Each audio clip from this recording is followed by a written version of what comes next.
Thank you.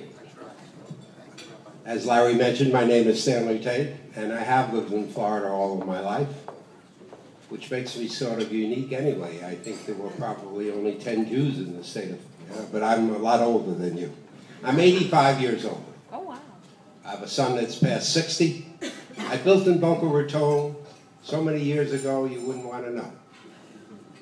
But when I built here, Jews weren't allowed to live in Boca Raton. It was a restricted municipality. And that wasn't so many years ago, maybe 40.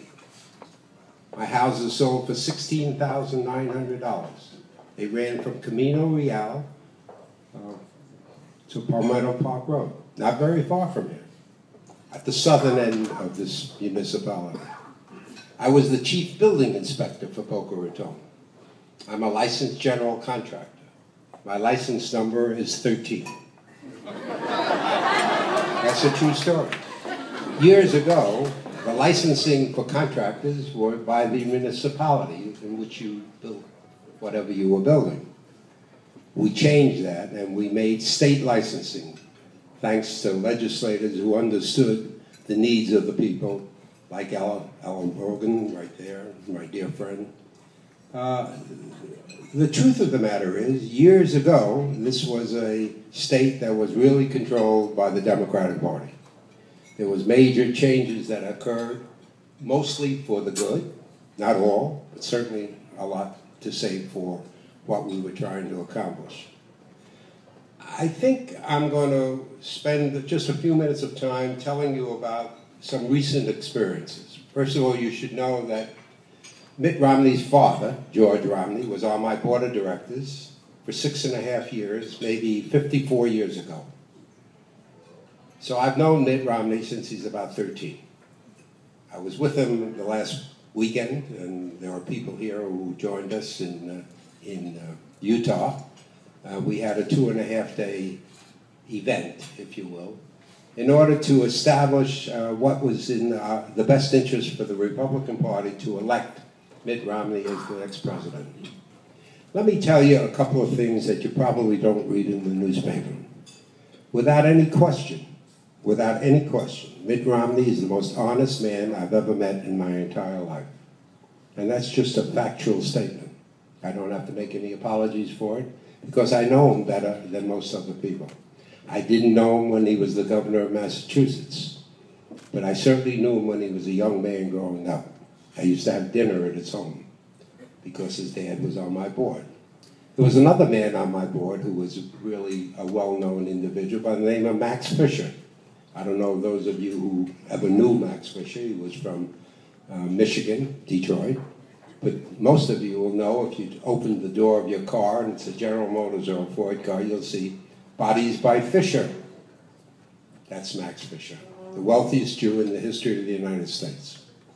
A man who knew more about politics than any man I've ever met. He was my mentor.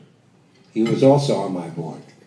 He brought George Romney to my board and said to me, "Stanley, here's your new board member." I'm not sure George Romney knew he was going to be a board member, but he did. And he was on my board a long time. I was chairman of the board of a New York Stock Exchange company at the age of 23. I was the youngest chairman in the history of the United States of a stock exchange company that had 13,000 employees and did about $300 million a year in business. I was the youngest professor at the University of Florida.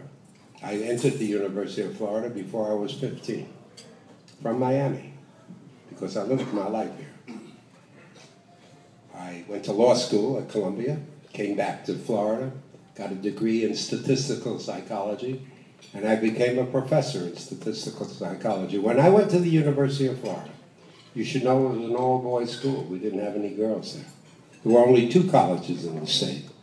Florida State College for Women, which today is FSU, and the University of Florida.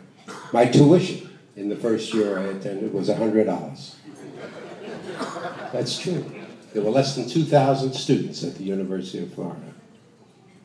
Very small school. Look at where we are today.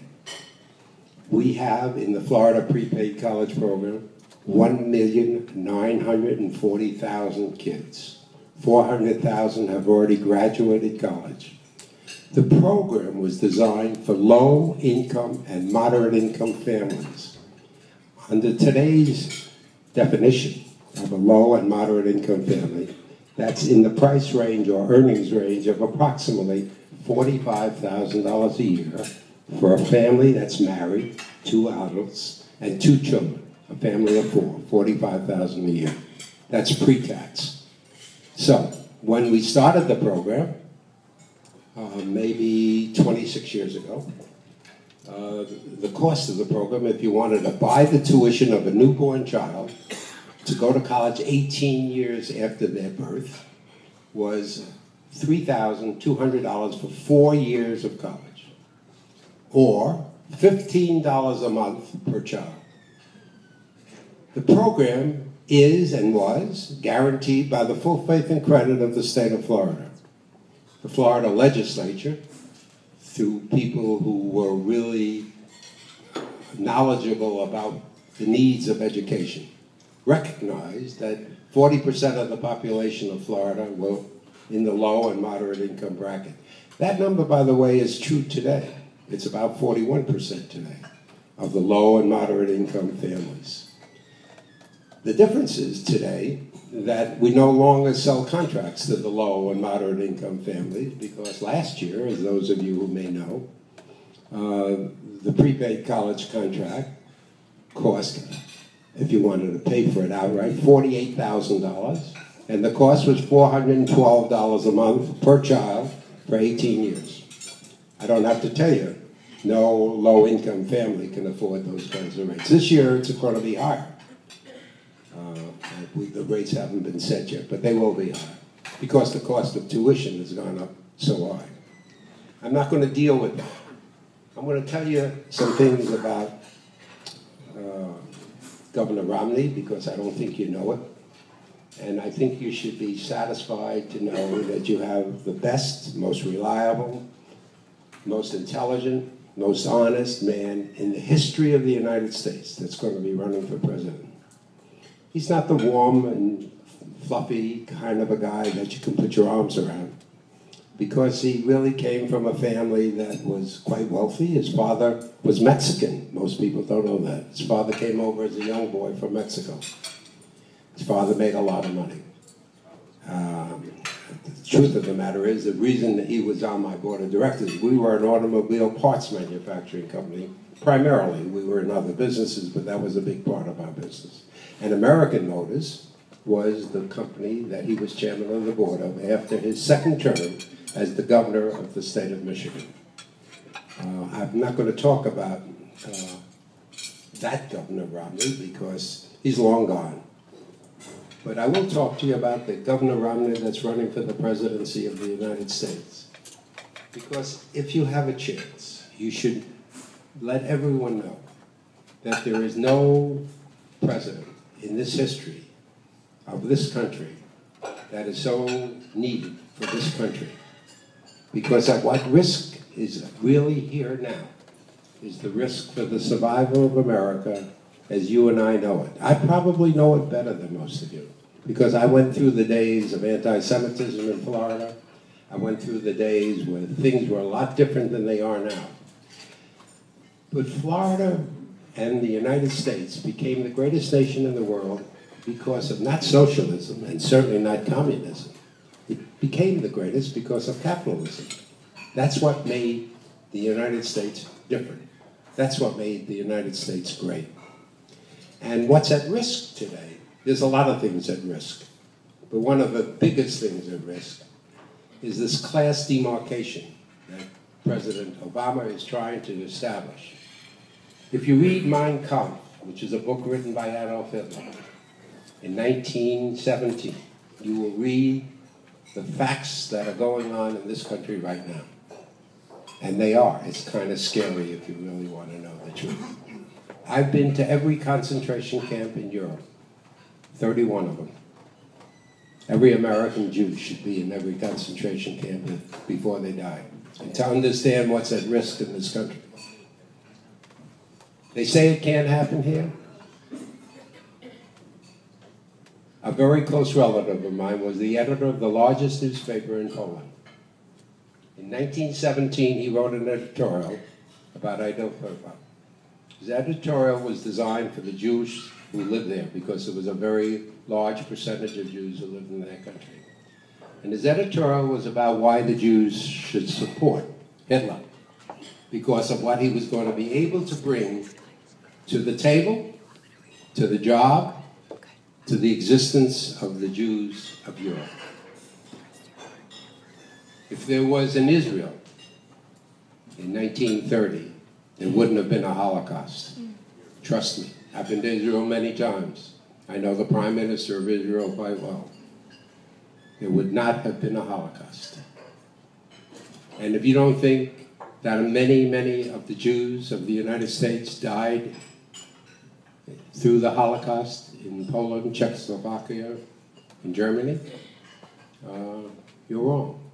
They died because of no other reason than the fact they were Jews. Think of it. No other reason than they were Jews. If you don't think that's worthwhile fighting for, you really don't appreciate America. I've known President Obama when he was a state senator in Illinois. I heard the minister of his church, Minister Wright, say, when I was there, I used the American flag to wipe my shoes. Watch the president someday when they have a Pledge of Allegiance. He never will put his hand on his heart. Never. Never. 4.5 weeks ago, the President of the United States flew over Israel. I called Bibi and I got a copy of his flight path. You know what? He flew over a portion of Israel. He went to Afghanistan. Didn't think of stopping. As President of the United States, he's never been to the strongest ally the United States has ever had in the world, Israel. No question about it. I've been to Israel many times. I opened Yad Vashem. I flew to Israel on Air Force One for President Bush.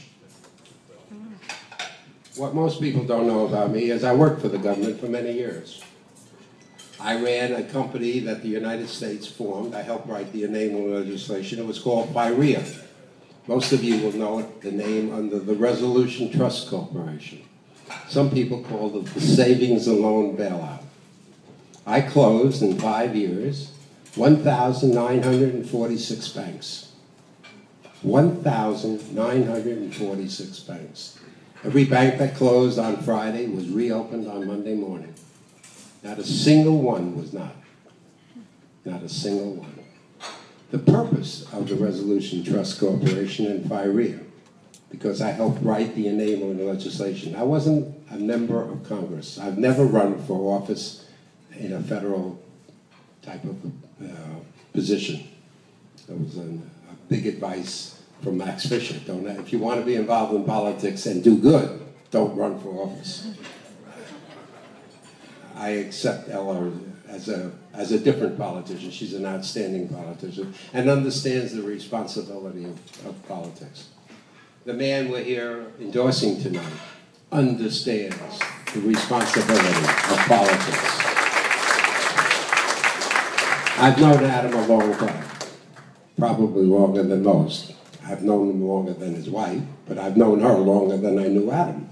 So I go way back. My involvement in things political goes so far back that it's hard for me to even bring them up. But it's interesting. I'm the only last founding member of AIPAC in the entire United States. AIPAC was formed in 1956. There were 44 men and 2 women at that first meeting in New York. I flew up from Miami to go to that meeting. That meeting was designed solely to establish a group of people who were interested in supporting Israel on a bipartisan basis. Let me tell you today, I've been a member of AIPAC ever since. AIPAC is the strongest lobbying group of any group in the United States. There isn't a single member of Congress that won't tell you the same story.